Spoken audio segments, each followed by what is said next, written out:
माझ्याकडे दोन हिंदी शब्द आले आहेत. त्याच्यातील पहिला म्हणजे अपना. मेरे पिता अपना पराया नहीं मानते हैं. दूसरा शब्द है जिंदगी. जिंदगी हसी खुशी से जीने चाहिए. माझ्याकडे शब्द आले आहे पुरातन. त्याच्यावर मी वाक्य तयार करणार आहे. पूर्णगड किल्ला पुरातन आहे.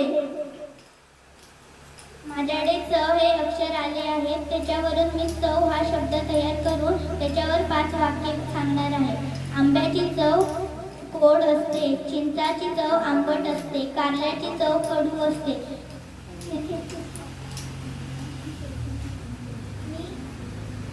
मी जगातले एक वस्तू सांगणार आहे. एक सूर्य, एक चंद्र, एक आकाश.